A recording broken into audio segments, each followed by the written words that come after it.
Warteg itu selalu ramai, masakannya enak, pemiliknya cantik dan ramah. Tapi tak ada yang tahu, setiap makanan di sana sudah dijilat lebih dulu oleh sesuatu yang bukan manusia. Assalamualaikum warahmatullahi wabarakatuh. Sebelum lanjut ke cerita, jangan lupa subscribe, like, dan komen, serta aktifkan tombol notifikasinya agar tidak ketinggalan cerita-cerita menarik lainnya. Terima kasih dan selamat mendengarkan. Di gang kecil kawasan pemukiman padat Jakarta, tersembunyi sebuah warteg sederhana. Cat dindingnya kusam, papan namanya sudah miring, dan kaca etalase makanannya selalu tampak berembun. Warteg itu tidak besar, hanya cukup menampung 4 meja kayu dengan 6 bangku panjang. Namun, yang aneh, warteg itu tidak pernah sepi. Setiap pagi, mulai pukul 6, antrian sudah terbentuk. Tukang ojek, satpam, pegawai kelurahan, bahkan mahasiswa dari kontrakan sebelah, semua rela menunggu giliran. Warteg itu dikenal dengan satu nama, Warteg Inem. Pemiliknya seorang janda bernama Mbak Inem, wanita 45 tahun yang tampak jauh lebih muda dari usianya. Kulitnya putih bersih seperti peranakan. Rambutnya selalu disanggul rapi dan tubuhnya aduhai. Ia kerap mengenakan daster sempit bermotif bunga, memperlihatkan siluet tubuh yang menggoda dan menyambut pelanggan pria dengan senyum setengah malu. "Mau telur balado, Mas? Atau sambal teri dulu?" Suara Inem halus, datarnya bukan membuat ngantuk, tapi membuat pikiran melayang. Banyak pelanggan tidak sadar sudah menghabiskan 2 piring nasi dan tetap merasa lapar. Tapi bukan hanya penampilan Mbak Inem yang jadi magnet. Yang membuat orang ketagihan adalah masakannya. Telur baladonya pedas tapi manis di ujung. Sayur asemnya segar tapi seakan ada rasa jeruk bali. Sambalnya entah kenapa membuat kepala ringan setelah makan. Beberapa pelanggan bahkan berkata, "Gue makan di sini tuh kayak kena hipnotis, gak bisa berhenti." Namun kalau diperhatikan dengan teliti, ada banyak keanehan. Setiap pagi, sebelum warteg dibuka, ada aroma yang samar tercium di udara. Campuran antara kemenyan dan melati basah. Tetangga sebelah warteg, Bu Erni, pernah mengeluh. "Jam 4 subuh, saya kebangun terus. Bau menyan kuat banget dari arah dapur. Tapi pas saya intip dari jendela, gak ada apa-apa. Cuma gelap." Anehnya, tak satu pun kucing berkeliaran yang mau mendekati warteg. Padahal, biasanya warteg jadi tempat favorit para kucing liar mengais tulang dan sisa ikan. Di sini, bahkan kucing paling lapar pun hanya duduk jauh dan mengiung pelan seperti takut. Suatu malam, seorang bocah 8 tahun Bayu bercerita kepada ibunya dengan polos, "Bu, adik aku lihat ada yang duduk di kolong meja warteg, kayak orang, tapi dibungkus kain putih. Dia ngiler ke makanan, terus matanya merah." Ibunya membentak pelan dan menyuruh Bayu diam. Malam itu Bayu demam. Ada satu hal lagi yang membuat warga diam-diam bertanya-tanya. Lauk pauk di warteg itu tidak basi. Seorang pelanggan Pak Sugeng pernah membeli nasi bungkus jam 8 pagi. Ia lupa memakannya hingga malam pukul 10. Tapi saat dibuka, nasi dan lauknya masih hangat. Sambalnya seperti baru saja diulek. Gak masuk akal. Ini nasi kayak baru ditanak, padahal dari pagi. Tapi rasa enak mengalahkan rasa curiga. Semua orang menutup mulut, menolak percaya ada yang aneh.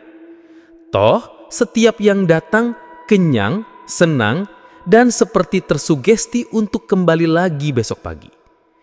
Namun perlahan, satu persatu, pelanggan pria mulai berubah. Ada yang jadi pendiam, ada yang sering merenung sendiri. Ada pula yang mulai kehilangan selera makan, kecuali kalau makan di warteg itu. Tapi warga belum sadar bahwa semua itu adalah gejala dari sesuatu yang jauh lebih gelap. Warung itu bukan sekedar warteg. Itu adalah panggung, tempat makanan bukan hanya diracik dengan bumbu dan cinta, tapi dengan liur gaib yang menjilat perlahan malam demi malam. Dan yang jadi pertanyaan, apakah kamu makan karena lapar atau karena sudah dijilat lebih dulu? Siang itu, suasana di warteg Inem seperti biasa. Rame, riuh, penuh canda para pelanggan pria. Tangan Mbak Inem lincah melayani, menuang sayur, menyendok nasi, dan membagikan sambal yang katanya sambal rahasia turun-temurun. Namun, di luar kesibukan itu, satu bangku panjang tampak kosong. Bangku Pak Anwar. Sudah 3 hari, supir angkot langganan itu tidak kelihatan. Padahal sebelumnya, ia selalu datang tepat pukul 7 pagi, duduk di pojok, sambil menyantap tempe orek dan teh manis panas. Warga bertanya-tanya, namun tak ada yang tahu kemana perginya. Kata istrinya, Pak Anwar hilang saat antar penumpang ke terminal. Mobil ditemukan, kunci masih tergantung, tapi Pak Anwar lenyap. Lalu, 2 hari setelah itu, warteg tiba-tiba dipenuhi wajah-wajah baru. 7 orang pria yang tak dikenali warga sekitar mulai rutin makan di sana. Ada buruh bangunan, supir mobil box, hingga pegawai minimarket. Anehnya, mereka semua tampak seperti orang baru pindah, padahal tak ada rumah kosong di sekitar. "Mas, sambelnya nendang banget ya," ujar salah satu dari mereka sambil tertawa. "Gak pernah makan senikmat ini." Setiap dari mereka makan dengan lahap, seperti orang yang sudah menahan lapar berhari-hari. Warga mulai bergumam, "Kok pas Anwar hilang, malah tambah rame ya wartegnya? Kok rasanya makin enak tiap hari, padahal menunya itu-itu aja." Tapi tak ada yang berani bicara lebih jauh. Semua hanya menelan kecurigaan mereka bersama dengan suapan nasi dan sambal yang anehnya selalu bikin ketagihan. Beberapa pelanggan lama mulai menunjukkan gejala aneh. Mas Wawan, tukang ojek yang biasa nongkrong di pos depan warteg, mendadak jadi pendiam. Ia duduk, menatap jalan selama berjam-jam. Tanpa bicara, kadang ia menggumam sendiri. "Aku mimpi dijilat. Leherku dijilat pocong." Ibunya yang tinggal di kampung mengabari Wawan mulai sulit diajak bicara. Matanya kosong, dan setiap kali dibangunkan dari tidur, dia berteriak, "Sambelnya hidup! Sambelnya hidup!" Sementara itu, jauh dari keramaian warteg, seorang perempuan duduk di ruang tamu rumahnya dengan mata sembab. Namanya Mbak Sari, adik dari almarhum suaminya Mbak Inem, Darto. Sejak kematian Darto 2 tahun lalu yang katanya karena kecelakaan dapur, Sari tak pernah tenang. Tapi baru belakangan ini, ia dihantui mimpi berulang. Mimpi yang semakin jelas dan semakin menyeramkan. Dalam mimpinya, Darto datang dengan mata membeku. Tubuhnya pucat kehijauan. Dia berdiri di dapur yang gelap, dengan tungku menyala pelan, dan mulut yang dijahit kasar oleh benang hitam. Darto tidak bicara, hanya menunjuk ke bawah tungku, lalu membisik lirih, "Temukan aku di bawah dapur. Aku dijilat sebelum mereka dijilat." Setiap kali bangun dari mimpi itu, Sari merasa lehernya dingin, seperti habis dicium oleh bibir beku. Sari mulai menyadari sesuatu yang tidak beres. Ia mulai menyelidiki diam-diam. Ia perhatikan bahwa semua yang sering makan di warteg Inem seperti terikat. Bukan cuma tubuhnya yang lemas, tapi jiwa mereka seperti perlahan menghilang. Mereka jadi sulit diajak bicara, matanya sering merah, dan mimpi mereka selalu berbau amis dan gelap. Dan satu pola mulai terlihat. Setiap satu orang menghilang, selalu ada 7 orang baru yang datang. Siapa mereka? Dari mana datangnya? Kenapa semuanya pria? Dan yang paling mengerikan, kenapa semuanya menyukai telur bala domba inem dengan cara yang aneh? Saat itu, satu pikiran mulai terlintas di kepala Sari. Apa iya kakakku sudah mati? Atau dia masih ada di sana, di bawah dapur, menjilat sambal? Jam menunjukkan pukul 2:17 dini hari. Di saat kampung sudah terlelap dalam gelap dan sepi, sebuah rumah yang menempel langsung dengan dinding belakang warteg masih terang. Bu Erni, pemilik rumah itu, duduk di ruang tengah sambil memeluk sajadah. Matanya merah. Setiap malam selama seminggu terakhir, tidur jadi hal yang mustahil. Karena setiap malam, ia mendengar suara aneh dari warteg sebelah. Bukan suara tikus, bukan suara piring, tapi suara desahan napas berat. Kadang seperti orang terengah, kadang seperti orang yang sedang menahan tawa pelan. Dan yang paling membuat bulu kuduk berdiri, ada suara menjilat. Ya, suara seperti lidah basah menyapu permukaan piring, baskom, bahkan sendok. Awalnya Bu Erni berpikir itu suara Mbak Inem sedang cuci peramatan. Tapi suara itu terlalu aneh, basah, dan berulang. Terlalu ritmis seperti suara dari makhluk yang sedang menikmati santapan gaib. Malam itu, seorang pemuda bernama Joko, anak kos di gang seberang, baru pulang dari shift malam. Saat melewati warteg, ia mencium aroma aneh, campuran sambal matang, darah, dan melati busuk. Penasaran, Joko mendekat ke sisi warteg yang dindingnya terbuat dari kayu tipis. Ada celah menganga sebesar ibu jari. Ia menunduk, mengintip. Dan detik itu juga, hidupnya tak pernah sama lagi. Di dalam dapur, terlihat Mbak Inem berdiri di depan sebuah meja kayu rendah. Di atas meja, tertata beberapa baskom berisi nasi putih, sambal, dan telur balado. Tapi yang menarik perhatian Joko bukan Inem. Tepat di bawah meja, ada sosok berbungkus kain kafan. Pocong, duduk seperti jongkok, kainnya basah oleh cairan kehitaman, matanya terbuka, merah seperti bara. Dan lidahnya sangat panjang. Keluar dari mulutnya, berwarna kelabu basah menjulur ke atas, menjilat nasi. Satu persatu, Joko tak bisa menjerit. Tubuhnya lumpuh, tapi telinganya menangkap suara Inem. Ayo mas, eliri semuanya, biar besok mereka suka, biar mereka datang lagi dan lagi. Pocong itu menggeleng pelan, lalu menjilat sambal dengan suara basah dan lambat. Suara itu akan menghantui mimpi Joko selamanya. Joko akhirnya bisa bergerak. Ia mundur, jatuh ke tanah, lalu lari pulang secepatnya. Ia menggedor pintu kamar kosnya, menjerit tanpa suara. Seluruh tubuhnya menggigil seperti sedang dalam mimpi buruk yang nyata. Keesokan paginya, tubuh Joko demam tinggi. Bibirnya membiru dan matanya terus mengelap air mata yang tak tahu kenapa keluar. Ketika teman kos menanyai, Joko hanya bisa berkata pelan, "Aku lihat yang menjilat itu bukan manusia.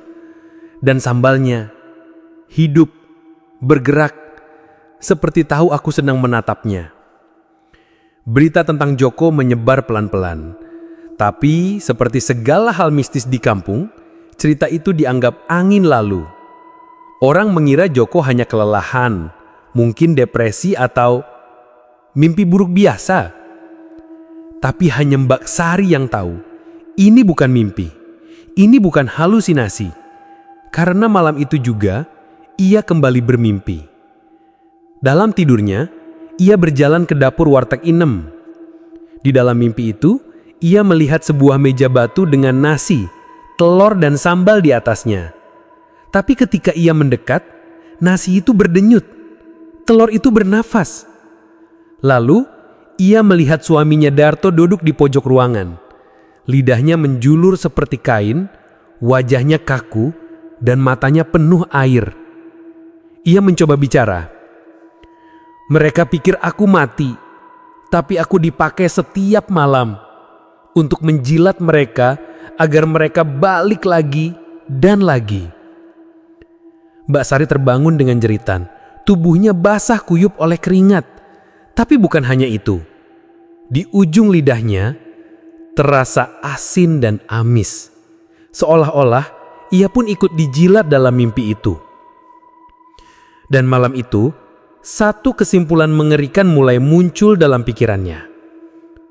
Warteg itu tak menjual makanan, tapi menjual rasa yang berasal dari sesuatu yang tak lagi hidup.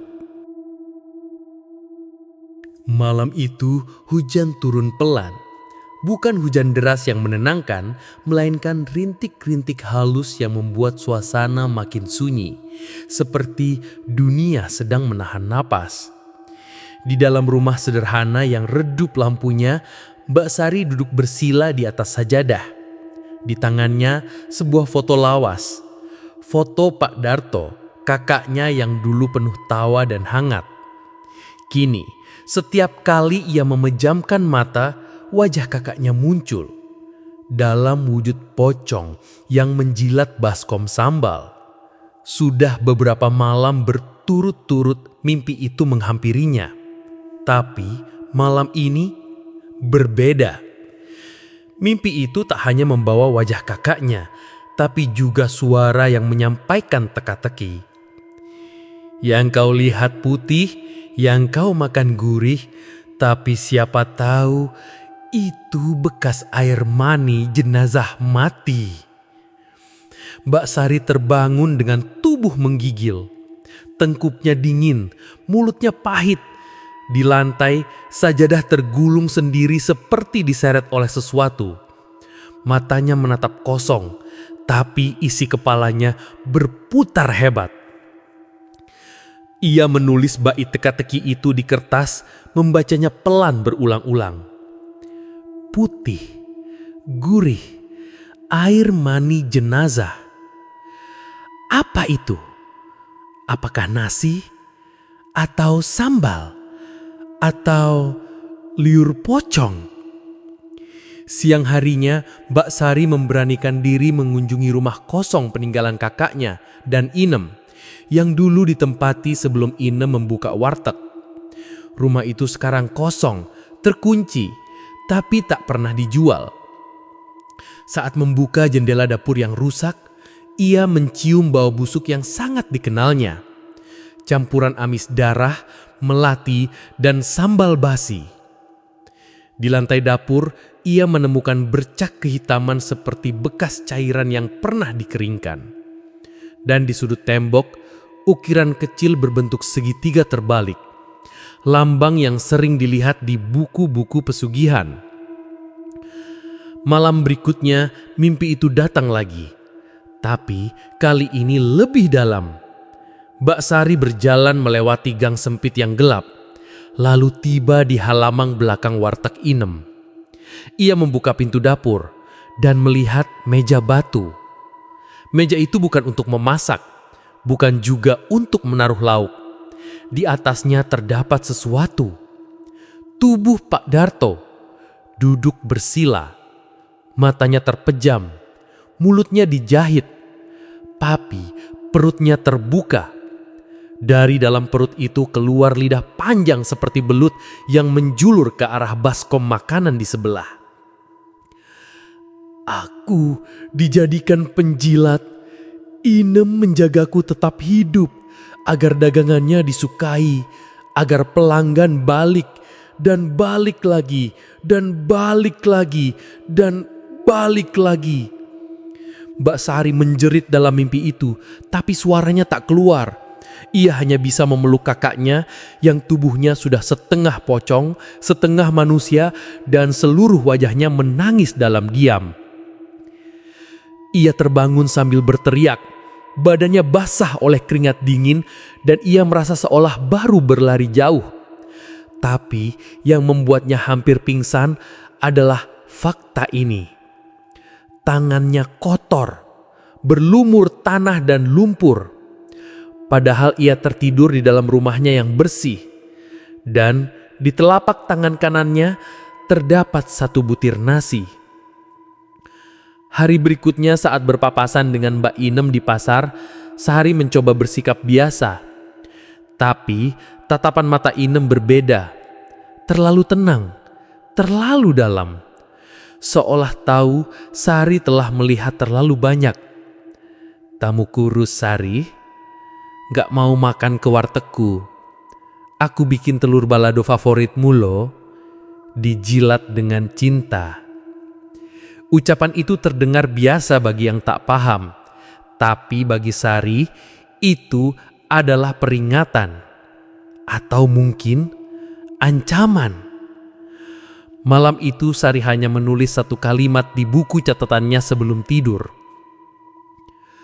Aku harus ke dapur warteg itu dan menemukan yang sebenarnya. Kalau tidak, akan ada lebih banyak orang yang dijilat dan tak pernah bisa kembali. Malam itu, angin dingin bertiup menusuk. Kampung tampak tenang, tapi di balik kedamaian ada yang sedang bergerak. Mbak Sari berdiri di seberang warteg, mengintip dari balik selimut hujan dan gelap. Di sampingnya, seorang pemuda berpeci putih dengan sorot mata tajam. Ustadz Ridho, lulusan pesantren yang dikenal sering menangani gangguan gaib. Kalau benar ada tumbal dan pesugihan, maka pusatnya pasti ada di dapur, katanya pelan. Tapi kita harus cepat, sebelum waktunya makhluk penjilat itu muncul. Tepat pukul 2 dini hari, keduanya menyelinap masuk dari pintu belakang warteg yang hanya digembok dengan rantai tua. Dapur warteg gelap gulita, namun entah kenapa hangat, terlalu hangat. Seperti ada tubuh lain yang baru saja lewat. Di sudut dapur, di bawah tungku batu yang sering dipakai Mbak Inem untuk masak sayur asem, Ustadz Ridho menunjuk satu bagian lantai. Disinilah pusat energinya.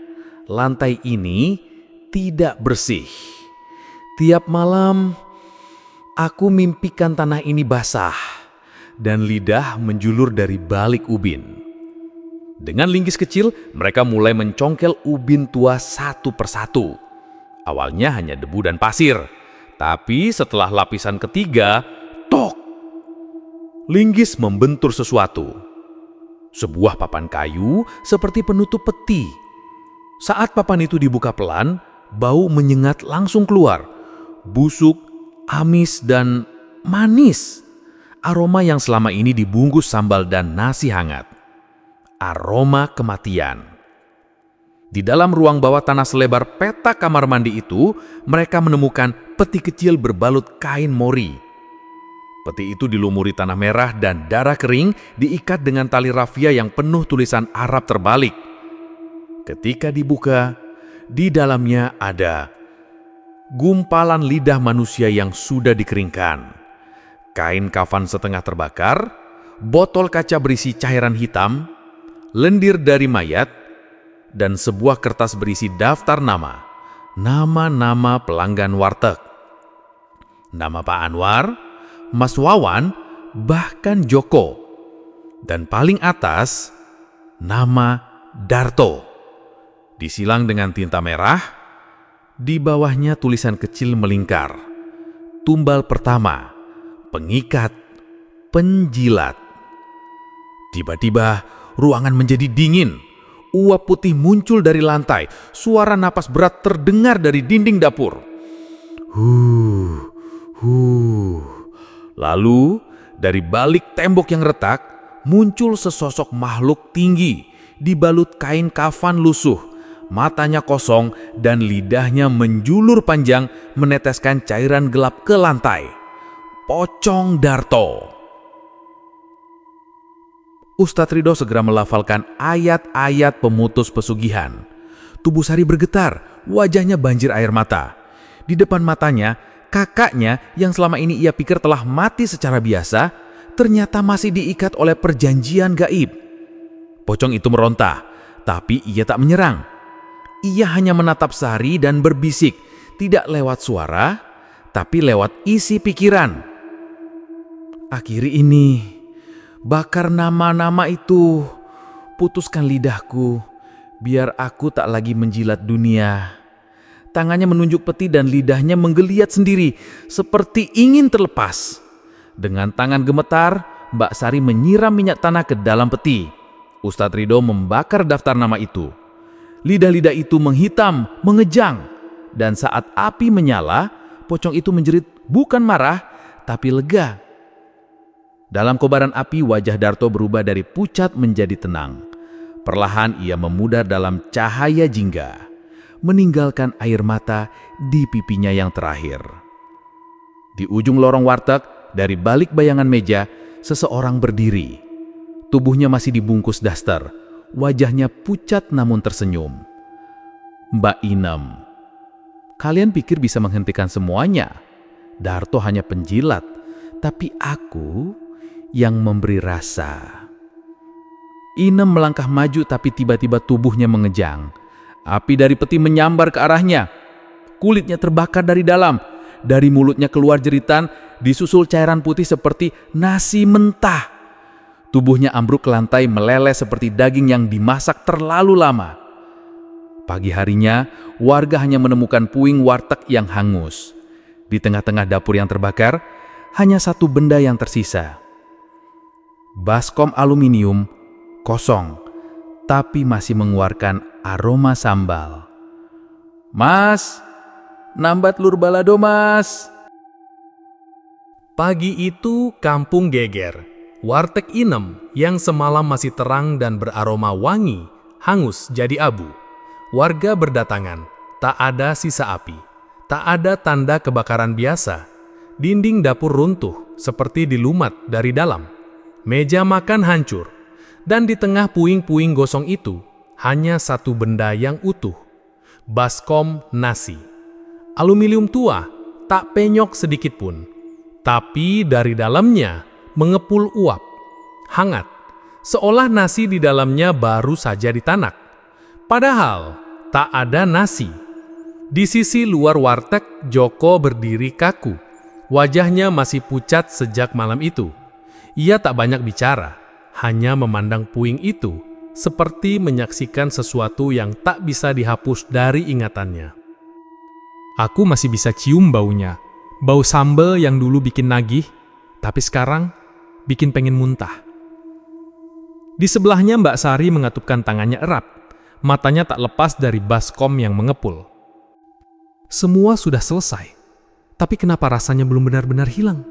Katanya lirih. 2 hari kemudian, kampung mulai tenang. Orang-orang mulai makan di tempat lain. Warung baru mulai buka. Semua berjalan seperti biasa.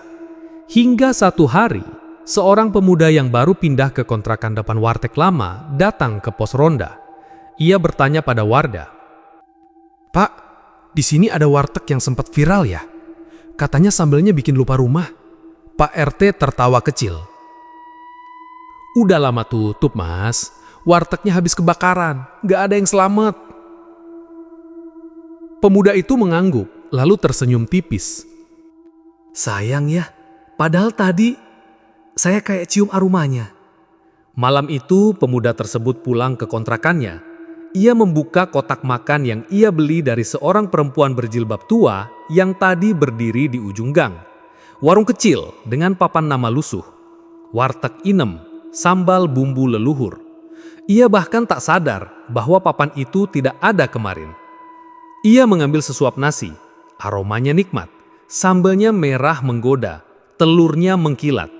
Lalu ia mulai makan. Setelah suapan ketiga, ia berhenti. Lehernya kaku. Lidahnya mulai keluh. Mulutnya masih penuh nasi, tapi ia merasa ada lidah lain di dalam mulutnya. Lidah yang menjilat balik dari dalam.